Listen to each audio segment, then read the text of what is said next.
Good morning, everybody. Welcome back to Inside Room, where we are once again going to go inside the inside room, close the door behind, leave behind all your thoughts, all your cares for the day, your plans. Okay, let's leave those behind. Let's come together into the secret place to meet with the Lord, to hear what He has to say to us through His Word.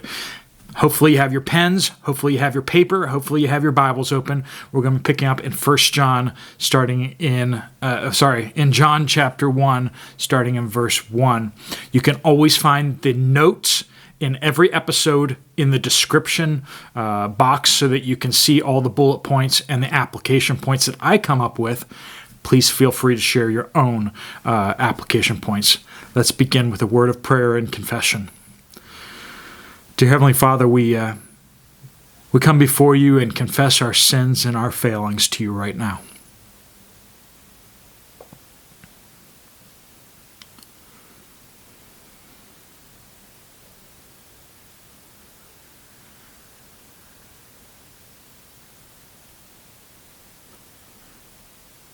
Lord, we pray for your wisdom to open our eyes and our hearts to what you have to say to us this morning. Lord, we pray that you give us the strength to do the things that you lay out before us, to believe and to do. Lord, we pray that you would come back quickly to take us home. We pray these things in Jesus' name. Amen. So John, the Gospel of John, chapter 1, picking up in verse 14. Again, like I said, in the description are the notes if you ever want to copy those down.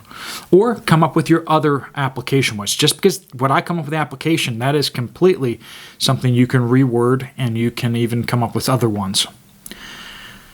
Verse 14. And the Word became flesh and dwelt among us. And we saw His glory, glory as the only begotten from the Father, full of grace and truth.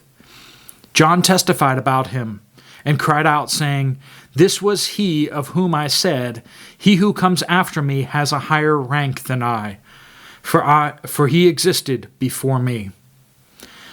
For of his fullness we have all received, and grace upon grace. For the law was given through Moses, grace and truth were realized through Jesus Christ. No one has seen God at any time. The only begotten God, who is in the bosom of the Father, He has explained Him. A lot to unpack here, but we will skim over what we need to do this morning, because you got stuff you need to do, and so do I. First off, in verse 14, it says, And the Word became flesh. Folks, it says very clearly in Scripture that Jesus was a person, was a man, right? He was someone you could go up and poke, okay? Your finger wouldn't go through him. He wasn't some spirit who was pretending to be a person. He was someone in a physical body. We're told that he was like us in all ways except that he was without sin. He did not sin like we do, but he was tempted in every way. He suffered. He hungered, he thirsted, he wept. When Jesus died on the cross, it was not God pretending to die. Jesus truly lived like us and truly died. Those who reject Jesus' actual humanity, church councils over the ages have said that is a denial of the gospel. One of the heart components of the gospel is Jesus was legitimately a person, a man. But, I should believe Jesus was fully human, that he understands me, and believe that he was like me in every way except without sin. That's a lot to believe. That can be incredibly encouraging, isn't it? That he's like you and me. That he's not like an angel. He is like us. He has flesh. Now he has resurrected flesh now, but that's the way we will be soon. Just imagine it. If you went into the heavenly courtroom and you're surrounded by angels and you're surrounded by different kinds of creatures, different species, right? How awesome and amazing is it that there is a human with our DNA who is sitting on the throne, who is the ruler of all the universe. We can find comfort in the fact that Jesus is truly a man, and he understands what we've gone through, and he has suffered alongside of us, his compassion for us. And the Word became flesh and dwelt among us.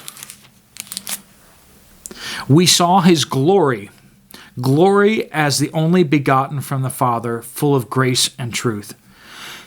So not only is he human, but at the same time, he has this glory that we don't have. Do you have glory like the Father of lights, the King of the universe? Or do you have glory like God the Father? I don't. No one I've ever met does. But Jesus did. He had that something that when people were speaking to him, when they ran into him, they realized that he was something fundamentally different. He wasn't just a man. He was fully a man, but he was also fully God. We see he has the glory of his Father. He was the Son of God, not just the Son of man, but he was both. So I should believe that Jesus was fully God. He was equal. In theological circles, we use the term same substance. Okay, the idea that Jesus is made of the same stuff as God is. There's no first place God, second place God. God the Father is made of the same stuff as the Holy Spirit. There is no orders. There is no difference. Jesus is not like an angel or something like that. No, Jesus is God who chose to become also fully man. How does that work? We get some sparks and we see some evidence here. Now, some people would see that glory as the only begotten.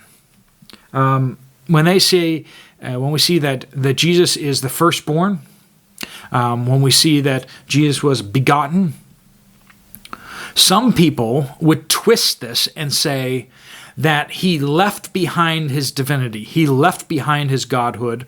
He stopped being God and became fully a man and was not God in the flesh. And that is also heresy. Jesus was always God and always will be God, but he started by becoming a man when he was conceived, right? And he is currently a resurrected man. He's not exactly like us because he is what we will be, but he did not lose his divinity when he became a man. And secondly, some people would say that this proves that God, the Father, came down and had physical relations or something like that, or the Holy Spirit birthed Jesus, basically, and so that Jesus didn't really exist before this point. And that is also heresy. Jesus is eternal. We saw right here, just earlier in the chapter, he was in the beginning with God. Not in the beginning with Mary, but in the beginning of creation. He created all things. So again, that whenever we talk about the centrality of who Jesus is, when we deny core components of who Jesus is, we deny the gospel. And that is the technical term for heresy, okay?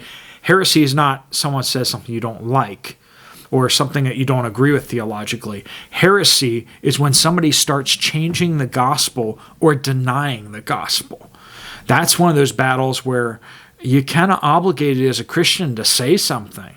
You need to speak up and say, no, that's not right, because the gospel is the only way that people are saved. All right. Finally, it says, begotten of the Father, full of grace and truth. Jesus was not just full of truth, but he was full of grace as well. So we need to make sure we hold both of those in tension, or that we make sure that we hold both of those, right? So I should seek to be truthful, but also kind. Full of grace. Have you ever met someone who prides himself on being truthful, telling the truth, but they are so abrasive and so mean that they almost seem to revel and delight in, well, truth hurts.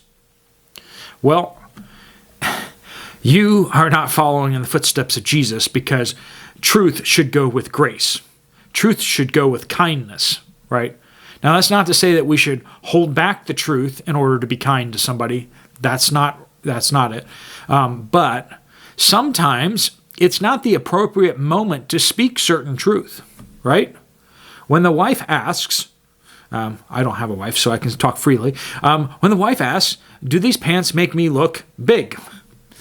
You are commanded to be truthful, but you're not commanded to speak all the time everything that crosses your brain, okay? You need to be wise, discerning, kind, and truthful. We should not lie, but sometimes it's not the appropriate moment to speak certain things. So we should be full of grace and truth, just like Jesus was. Like Jesus is. I'm sorry. He is full of both. And we need to be full of both too, if we're to follow him. Verse 17. For the law was given through Moses, grace and truth were realized through Jesus Christ. So we see here something very important. The law came through Moses, but grace and truth came through Jesus. Jesus is the only way. So I should believe that Jesus is the only way of salvation. Moses brought a law that didn't save anyone. Now, it pointed to Jesus, but it didn't save anyone. Someone like David in the Old Testament, who had faith in God, and Abraham, they placed their faith in the Messiah that was to come. The law pointed them to this Messiah, and that is who they believed in. Their faith in Jesus is what saved them. It says that Abraham's faith was credited to him as righteousness. It wasn't his righteousness that was credited to him as righteousness. It was his faith that was credited to him as righteousness, right? So we need to see that Moses and every other man that had ever walked the face of the earth that brought us wise writings or truthful stuff, me and everybody else, we're just people talking. We can be talking even under the power of the Holy Spirit, but if we don't point people to Jesus Christ as the Savior, as the only way of salvation, we are wrong. We are empty. So even Moses, even though he was pointing to Jesus, he didn't actually, the law couldn't save you, except the part where you were to believe the prophet that was to come, which is Jesus. Verse 18, no one has seen God at any time, the only begotten of God, Jesus, who is in the bosom of the Father, he has explained him. Only Jesus has explained God. So no one has ever seen the Father, it says, and Jesus explains the Father. I should only seek to know God through his revelation of Jesus Christ. Jesus reveals God to us. That's why when we look at the story of Jesus that is written down, when we see the words of Jesus, when we see all this in the New Testament that is unfolding of Jesus, even the Old Testament was unfolding Jesus, if we pay attention. That is how we know God. Not that we see him, not that we get a vision of him. No one ever got a vision of God the Father, we are told.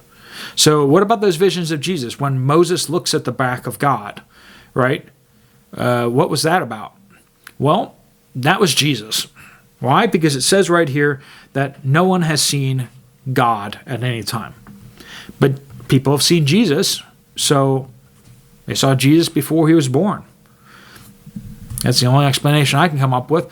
But, to say that it was God the Father, it may have been a vision of God the Father, but Moses never saw God because no one at any time has seen God. So I should only seek to know God through his revelation. And that's his scriptures, folks. That's the sure word that we have of who Jesus was and who Jesus is this book right here, which is why it's so precious to us. All right, folks, we will continue tomorrow once again. Hopefully you have a good day. I'll see you again here at 6 a.m. tomorrow. Let's pray.